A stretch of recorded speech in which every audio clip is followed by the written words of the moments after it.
Halo semuanya, selamat datang di segmen rangkuman dan kali ini kita akan membahas mata pelajaran informatika untuk kelas 7 bab 1 berdasarkan kurikulum merdeka, yaitu yang bertemakan informatika dan keterampilan generik. Apa dan mengapa perlu belajar informatika? Informatika adalah bidang ilmu mengenai studi perancangan dan pembuatan sistem komputasi serta prinsip-prinsip yang menjadi dasar perancangan tersebut. Sedangkan komputasi adalah ilmu yang berkaitan dengan permodelan matematika dan penggunaan komputer untuk menyelesaikan masalah-masalah sains. Nah, istilah informatika ini sepadan dengan istilah dalam bahasa Inggris yaitu informatics, computing, dan computer science.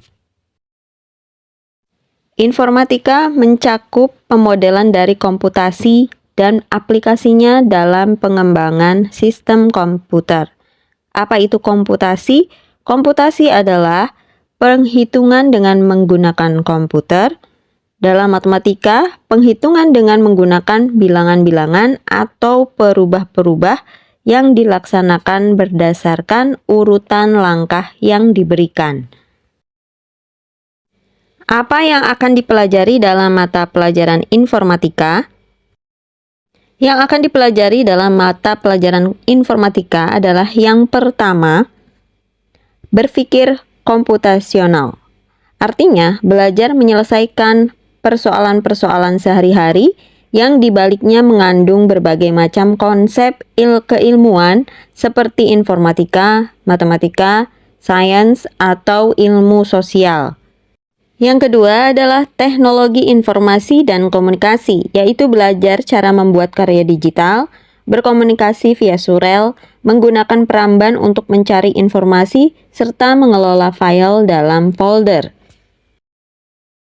Yang ketiga adalah sistem komputer, yaitu belajar mengenai definisi komputer, komputasi, dan sistem komputasi, bagian-bagian utama komputer, dan fungsinya, interaksi perangkat keras dan perangkat lunak dengan piranti lain yang terhubung. Kemudian yang keempat adalah analisis data, yaitu belajar tentang pengelolaan dan penyajian data bervolume kecil untuk tujuan tertentu. Yang kelima yang dipelajari adalah algoritma dan pemrograman, yaitu belajar untuk membuat program dan menggunakan blok visual untuk menghasilkan suatu karya kreatif. Yang keenam, dampak sosial informatika, belajar mengenai sejarah perkembangan, peranan, dan dampak positif maupun negatif teknologi informasi dan komunikasi dalam kehidupan sehari-hari. Yang ketujuh adalah praktika lintas bidang. Di sini membuat karya dan mencoba menyelesaikan masalah menggunakan pengetahuan yang telah didapatkan di atas. Informatika dan profil pelajar Pancasila. Untuk menyiapkan diri menghadapi masa depan di era digital, peserta didik juga perlu membangun kebiasaan-kebiasaan baik yang menumbuhkan karakter yang baik pula.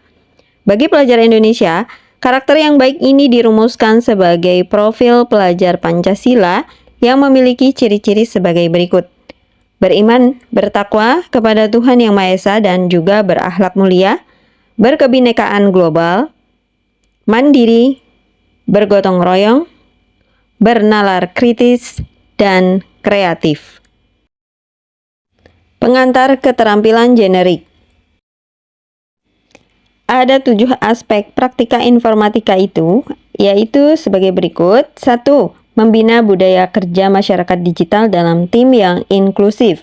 Yang kedua, berkolaborasi untuk melaksanakan tugas dengan tema komputasi.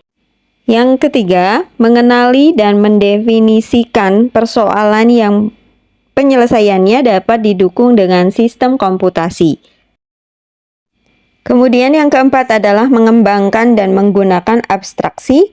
Yang kelima, mengembangkan artefak komputasi, misalnya membuat program sederhana untuk menunjang model komputasi yang dibutuhkan di pelajaran lain.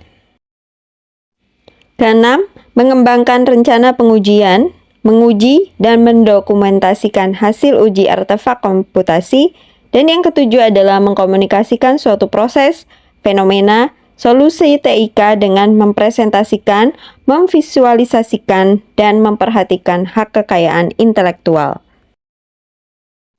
Bekerja dalam kelompok akan mencakup hampir semua aspek tersebut dan hasil kerja kelompok akan dipaparkan baik secara lisan, menjadi bahan presentasi, poster, atau karya lainnya. Di zaman digital, komunikasi grafis visual memudahkan informasi tersampaikan. Infografis berisi informasi teks dan juga gambar atau grafik lain yang akan mempermudah pembaca menangkap pesan yang dimaksud. Ilustrasi visual akan lebih mudah untuk ditangkap maknanya dan diinterpretasi ketimbang hanya tekstual saja. Sebuah infografis mempunyai komponen konten dan juga tampilan. Konten dan tampilan akan menjadikan sebuah infografis menjadi paparan untuk mengkomunikasikan hasil yang baik dan berhasil. Perancangan konten infografis perlu memperhatikan hal berikut. Tujuan infografis dibuat untuk mengedukasi, himbauan, ajakan, atau lainnya. Kepada siapa infografis itu ditujukan? Misalnya membuat infografis untuk adik-adik TK tentunya akan berbeda dengan infografis paparan proyek sains. Infografis saintik itu kontennya harus lebih saintik dan sesuai dengan kaidah sains. Konten harus benar, masuk akal, dan jelas sumbernya. Konten bergantung pada tujuan infografis. Dari segi tampilan, kalian juga harus memperhatikan hal-hal berikut ini saat membuat sebuah infografis. Yang pertama adalah pemilihan kata-kata kunci. Karena sempitnya ruangan, pemilihan kata dan kalimat perlu dilakukan. Kemudian pemilihan huruf yang sesuai dengan ukuran dan jenisnya. Pemilihan ilustrasi, baik grafik maupun gambar yang sesuai, dan tata warna yang serasi dan sesuai dengan konteks. Oke, itulah tadi rangkuman untuk mata pelajaran Informatika kelas 7 bab 1 berdasarkan kurikulum Merdeka, yaitu tentang informatika dan juga keterampilan generik. Semoga bermanfaat. Terima kasih.